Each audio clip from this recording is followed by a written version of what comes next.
पालन करता है उसको बोलते हैं गूजर। बहुत ध्यान से सुनना। तो जो गौ पालन करता है, अब देखो आप गूजर का अर्थ लगा के देखें। गौ माने गाय और जर माने जड़। जड़ का अर्थ क्या होता है?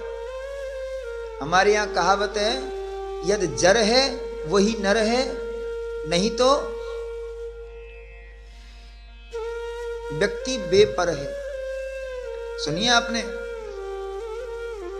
जड़ का मतलब जमीन जायदाद, पशु, धन संपत्ति, इसको बोलते हैं जड़। बैंक बैलेंस, इसको बोलते हैं जड़। ये मनुष्य की जड़ होती है। और किसी का घर बना हुआ है, बैंक बैलेंस है, गाड़ी है, घोड़ा है और ये सब है, जमीन जायदाद है, तो वो समझो उसकी जड़ है। वो कहीं भी जाए अपनी जड़ से अलग नहीं हो सकता। और जिसका कोई घर भी नहीं है, कोई पैसा भी नहीं है, इधर उधर तो फुटपाथ पे पड़ा हुआ है, कल पुलिस आएगी उसको भगा देगी, फिर दूसरी जगह बिस्तर लगाएगा, फिर उसकी क्या जड़ है? वो तो सूखा हुआ कोई डाली है, टूटा हुआ पेड़ है, वो आज यहाँ पड़ा, यहाँ से उठा के कभी वहां पटक दिया, वहां से उठा के वहां, ये चलता रहता।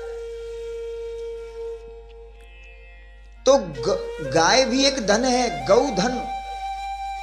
और जिन लोगों का धन ही गाय हो, वही उनकी संपत्ति हो, यानी गाय ही उनका जर हो, उसको बोलते हैं गौजर। बाद में गूजर बोलने लगे। तो जो गौ पालन करता है वो होता है गूजर।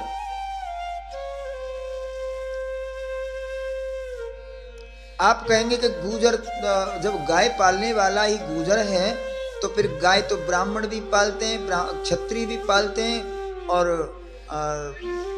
सभी लोग पालते हैं। कोई भी पाल सकता है गाय? बोले हाँ, सभी पाल सकते हैं। परंतु ब्राह्मण गाय पालता है और पालनी ही चाहिए, परंतु उसे दूध का विक्रय नहीं करना चाहिए। यदि ब्राह्मण ने दूध बेचने का काम कर लिया तो वो ब्राह्मणोचित कर्म से उसका पतन हो जाएगा, पतन हो जाएगा। ब्राह्मण के ऊपर चाहे कितनी भी मुसीबत आ जाए, चाहे वो भूखा मरने लगे, चाहे कुछ और काम कर ले, लेकिन गाय का दूध नहीं बेचे। ये शास्त्र का विधान है। यदि किसी परिस्थिति बस ब्राह्मण 3 दिन लगातार दूध यदि बेचता है तो वो ब्राह्मण कहलाने के योग्य नहीं है।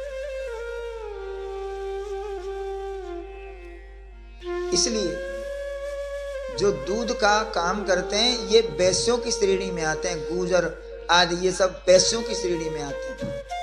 वैश्य को ही दूध बेचने का अधिकार है। पालन कोई कर सकता है, दूध नहीं बेच सकता कोई भी। दूध सिर्फ वैश्य बेच सकते हैं। और वैश्यों में ही जो गऊ का दूध बेचकर अपना जीवन यापन करते हैं, परिवार का पोषण करते हैं, गाय का घी दूध ही जिनका व्यापार है, ऐसे वैश्यों को गूजर बोलते हैं।